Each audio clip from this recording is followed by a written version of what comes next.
Assalamualaikum warahmatullahi wabarakatuh. Hello everyone. Before we start, let me introduce ourselves. We are from Group 3. I'm Denita Sekarningrum and my team are Fatimah Nurhayati, Viviana Vika Anggraini, and Ameliya Khoirunnisa. In this video, we will talk about head, complements, and modifiers. There are three contents of our video. The first one is projections from lexical heads to phrases. The second is differences between complements and modifiers. The third is PS rules, X rules, and features. The first material will be explained by Fatimah Nurhayati. The first chapter is projection from lexical heads to phrases. There are two subjects. The first is internal vs external syntax, and the second is notion of head, complements, and modifier. Internal vs external syntax. Syntactic categories: noun phrase, adverb phrase, verb phrase, preposition, etc., and grammatical functions such as subject, complement, and modifier play important roles in the analysis of English sentences. The grammatical function and form of each constituent depend on where it occurs or what it combines with. The combinatory properties of words and phrases involve two aspects of syntax. That is, internal and external syntax. Internal syntax deals with how a given phrase itself is constructed in a well-formed manner, whereas external syntax is concerned with how a phrase can be used in a larger construction. The examples: A. John put his coat. B. John put under the bathtub. C. John put his coat safe. D. John put his coat to be under the bathtub. E. John put his coat under the bathtub. The sentence 1E is only can be accepted because only it satisfies in condition that the verb put select an noun phrase and preposition phrase as its complements, and it combines with them in the verb phrase. In the other examples, this condition is not fulfilled. This combinatory requirement starts from the internal or lexical properties of the verb put and is not related to any external properties of the verb phrase. In contrast, the external syntax is concerned with the external environment in which a phrase occurs. Some of the unacceptable examples in 1 can be legitimate expressions if they occur in the proper or syntactic context. The examples are: A. This is the box in which John put his coat. B. This is the coat that John put under the bathtub. Meanwhile, the well-formed verb phrase in 1E can be unacceptable depending on external context. For example, consider frame induced by the governing verb Kevin. 3. A. The king kept put his coat under the bathtub. B. The king kept putting his coat under the bathtub. The verb phrase put his coat under the bathtub is well-formed phrase, but cannot occur in 3A, since this is not the environment where such a finite verb phrase occurs. That is, the verb kept requires the presence of a gerundive verb phrase like putting his coat under the bathtub, and therefore imposes an external constraint on verb phrases. The next is notion of head, complements, and modifiers. One important property in English phrase internal syntax is that in building up any phrase, there is one obligatory element in each phrase. That is, each phrase has one essential element as represented in the diagram. Okay, you can look at the diagram.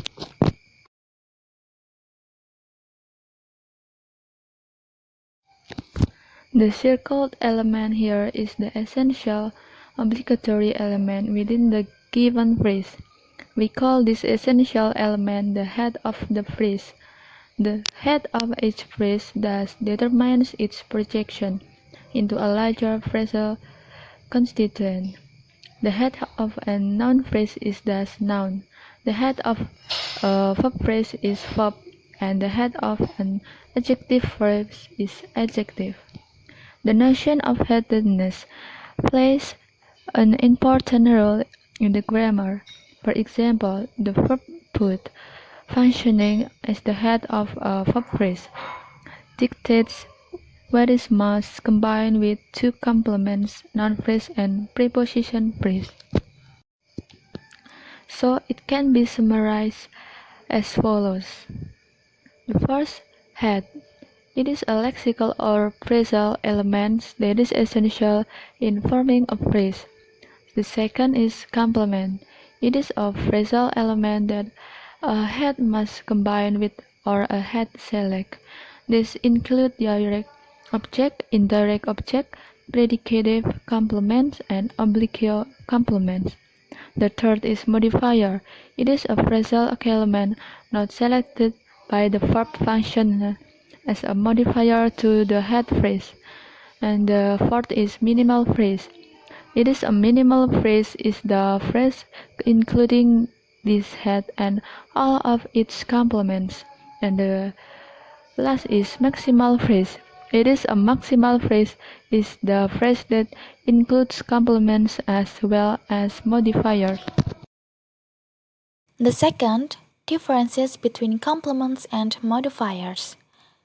There are several tests to determine whether a phrase is a complement or a modifier. Obligatoriness, iterability, do-so test, constancy of semantic contribution, structural difference, and ordering difference. The first one is obligatoriness. As hinted at already, complements are strictly required phrases whereas modifiers are not. Example: A. John placed the game behind the garage. The verb placed requires a preposition phrase behind the garage as its complement. B. John kept him busy. The word busy is a complement. C. John stayed behind the counter. The preposition phrase behind the counter is a complement. In contrast, modifiers are optional. Their presence is not required by the grammar. For example, John deposited some money in the bank on Friday.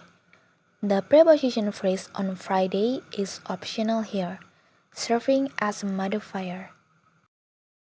The second is iterability. The possibility of iterating identical types of phrase can also distinguish between complements and modifiers. In general, two or more instances of the same modifier type can occur with the same head, but this is impossible for complements. For example, the UN blamed global warming on humans or natural causes. This sentence cannot co-occur because on humans is a complement and thus the same type of preposition phrase on natural causes. We can only use one of them. B. Kim and Sandy met in Seoul in the lobby of the Lotte Hotel in March. This sentence is correct because in Seoul is a modifier and we can repeatedly have the same type of preposition phrase. We can use both of them or one of them. The third is do-so test. Another reliable test often used to distinguish complements from modifiers is the do-so or do the same thing test. As shown in example 1 below, we can use do the same thing to avoid repetition of an identical verb phrase expression. Example 1. A. John deposited some money in the checking account and Mary did the same thing too. B. John deposited some money in the checking account on Friday and Mary did the same thing too. Notice in the example B that this verb phrase can replace only the minimal phrase, leaving out the modifier. Example 2.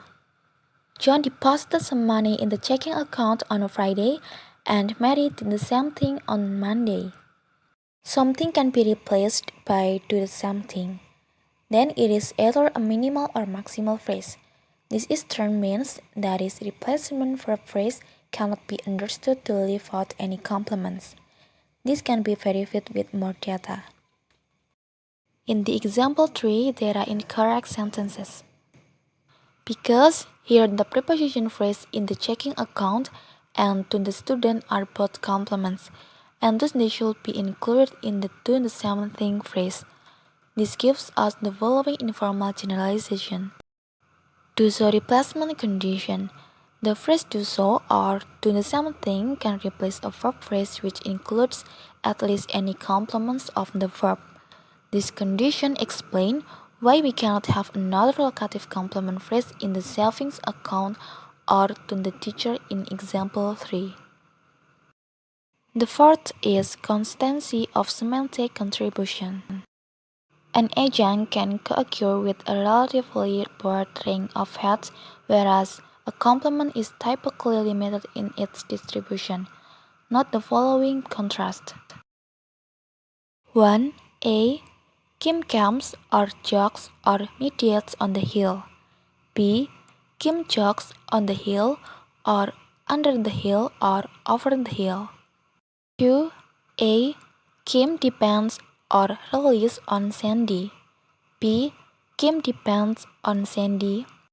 The semantic contribution of the adjunct on the hill in 1a is independent of the head, whereas that of the complement on Sandy is idiosyncratically independent upon the head.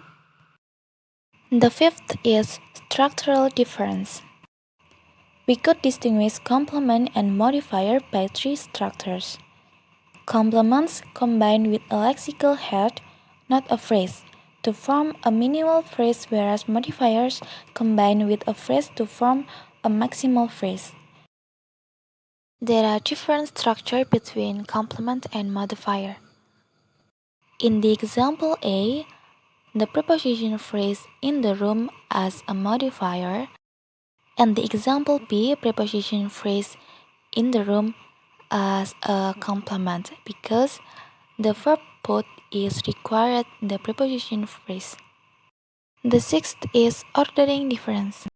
Another difference that follows from the structural distinction between complements and modifiers is an ordering difference, as the complement needs to combine with a lexical head first.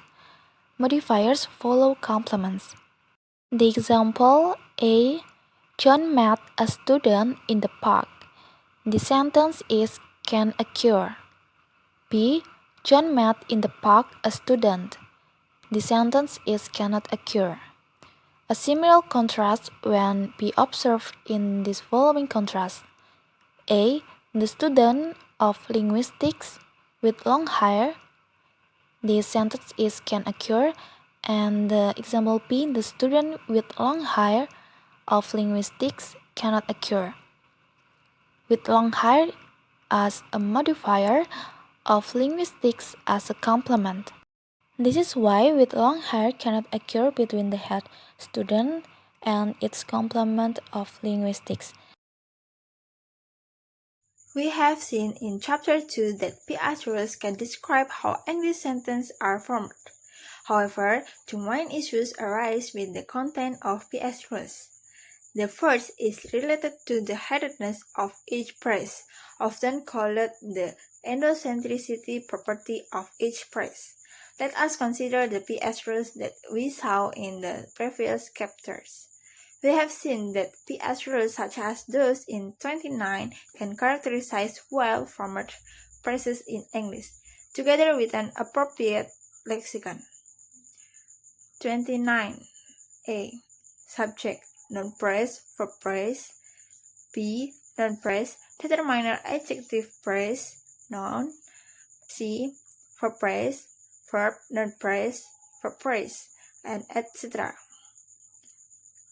One common property of all these rules is, as we have discussed, that every praise has its own head.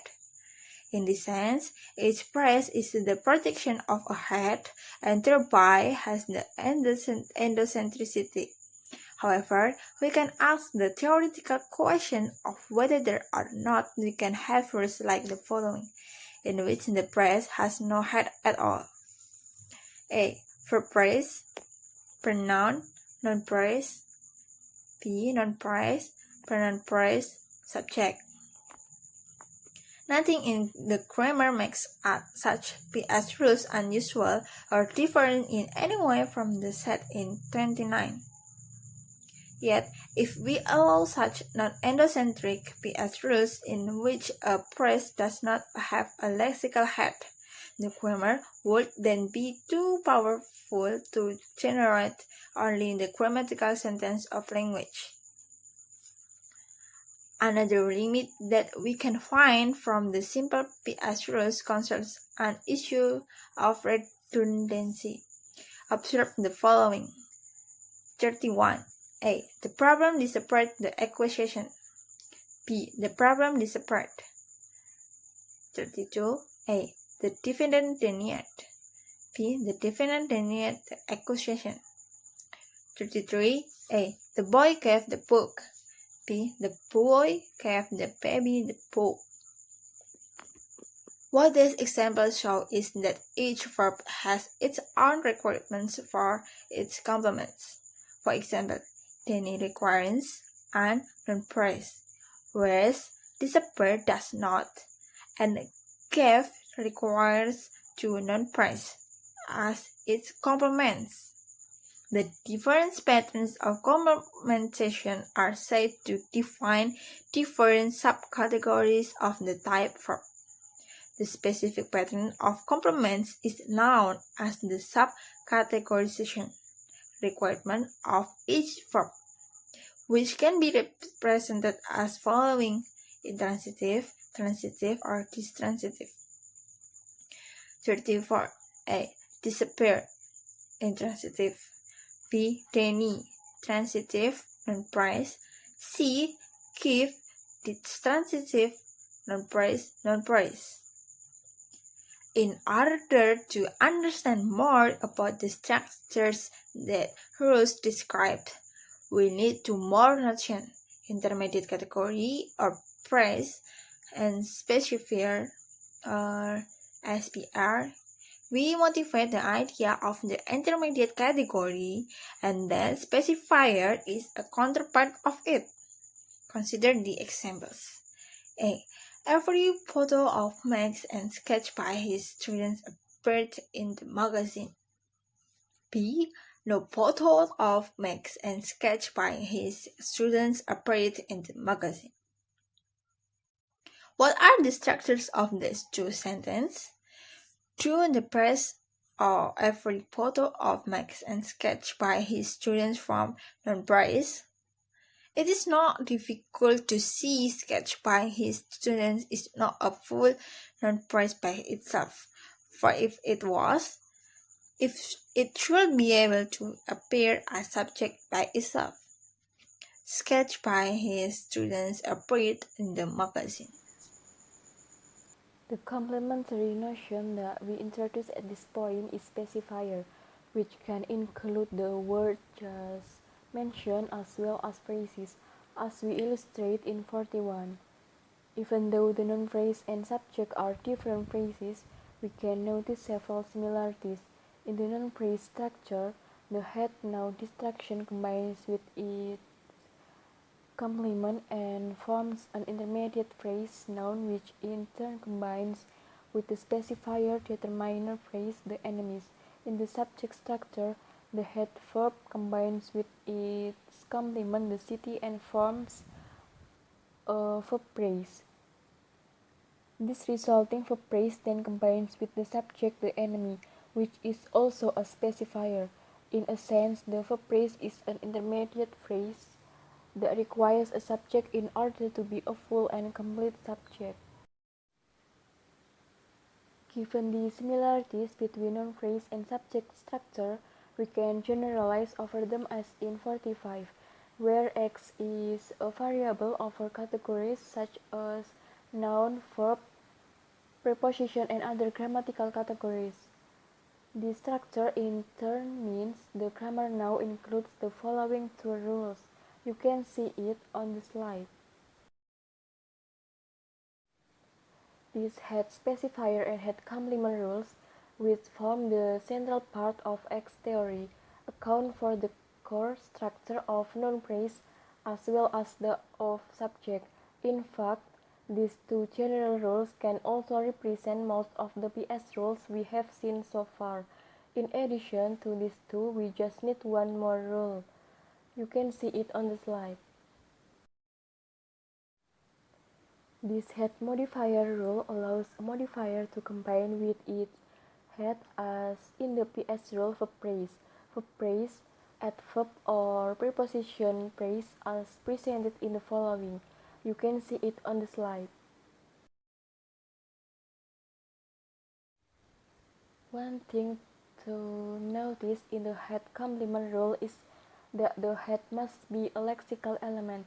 This in turn means that we cannot apply the head modifier rule first and then the head complement rule. This explains the following contrast. 49. A. The king of rock and roll with a hat. B. The king with a hat of rock and roll. The badness of 49b is due to the fact that the modifier with a hat is combined with the head king first. Thank you for watching. Wassalamualaikum warahmatullahi wabarakatuh.